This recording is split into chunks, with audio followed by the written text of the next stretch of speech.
Assalamualaikum warahmatullahi wabarakatuh. Perkenalkan, saya Cindy Kairunisa, 18101155310411, jurusan Manajemen, Fakultas Ekonomi dan Bisnis, Universitas Putra Indonesia YPTK Padang.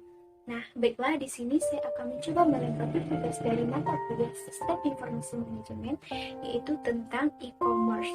Nah, di sini saya akan menjelaskan terlebih dahulu definisi e-commerce. Apa sih itu e-commerce? E-commerce adalah aktivitas penyebaran, penjualan, pembelian, serta pemasaran suatu produk barang dan jasa yang memanfaatkan jaringan telekomunikasi seperti internet dan jaringan komputer. Atau e-commerce itu sendiri dapat dikatakan sebagai suatu transaksi barang dan jasa yang menggunakan elektronik yang terhubung langsung dengan internet. Nah, pembahasan selanjutnya adalah jenis-jenis e-commerce. Jenis-jenis e-commerce sendiri ada 4. Yang pertama itu adalah e-commerce business to business. E-commerce business to business merupakan transaksi yang dilakukan oleh dua belah pihak yang sama-sama memiliki kepentingan bisnis, di mana dua belah pihak itu saling mengetahui dan mengerti tentang bisnis yang sedang mereka jalani.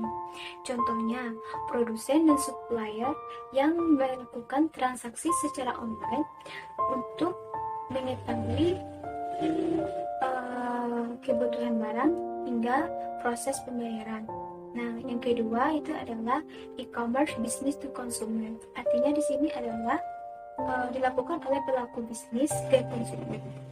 Transaksi jenis ini biasanya seperti jual beli biasa, di mana konsumen dapat melakukan pembayaran dan dapat melakukan pembelian secara online. Nah, jenis yang ketiga yaitu adalah e-commerce konsumen to konsumen.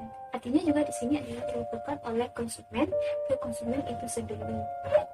Nah, jenis yang terakhir yaitu adalah e-commerce konsumen to business. Konsumen to business ini merupakan kebalikan dari business to konsumen. Artinya di sini konsumen yang terakhir bertindak menjadi penjual dan perusahaan menjadi pembeli. Nah, sekarang pembahasan selanjutnya adalah media atau aplikasi e-commerce. Sesuai dengan pengertian dari e-commerce itu sendiri bahwa merupakan transaksi jual beli barang yang berhubungan langsung dengan internet. Maka media atau aplikasi e-commerce itu berupa email dan shopping carts. Nah, selanjutnya adalah contoh-contoh e-commerce. Nah, di sini saya mengambil contoh e-commerce yang ada di Indonesia, yaitu yang ada di negara kita sendiri. Contohnya yang pertama seperti belanja online di marketplace. Nah, marketplace yang terkenal yaitu seperti Tokopedia, Bukalapak, Blibli, Kaskus, dan Traveloka. Nah, yang kedua yaitu adalah internet banking dan SMS banking. Yang ketiga adalah TV kabel dan internet provider.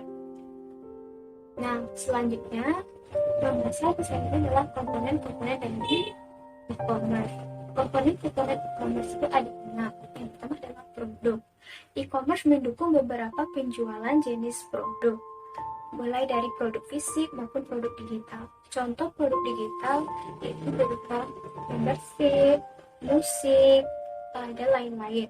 Nah, selanjutnya contoh dari produk fisik berupa buku, pakaian, gadget, dan lain-lain. Nah, komponen yang kedua yaitu adalah tempat menjual produk.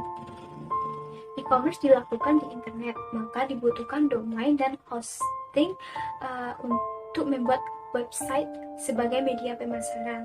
Nah, komponen yang ketiga itu adalah cara memesan produk.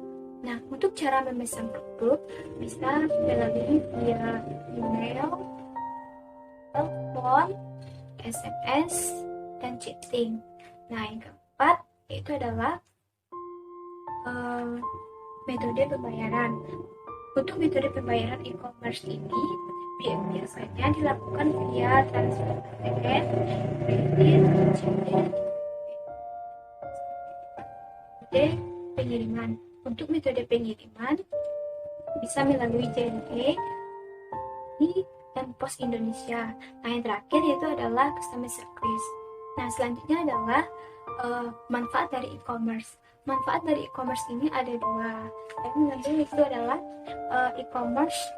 manfaat e-commerce bagi pelaku bisnis, yaitu yang pertama adalah kemudahan dalam akses jual beli, itu memangkas biaya pemasaran, terus kemudahan dalam berkomunikasi dengan produsen dan konsumen, terus meningkatkan jual beli target pasar.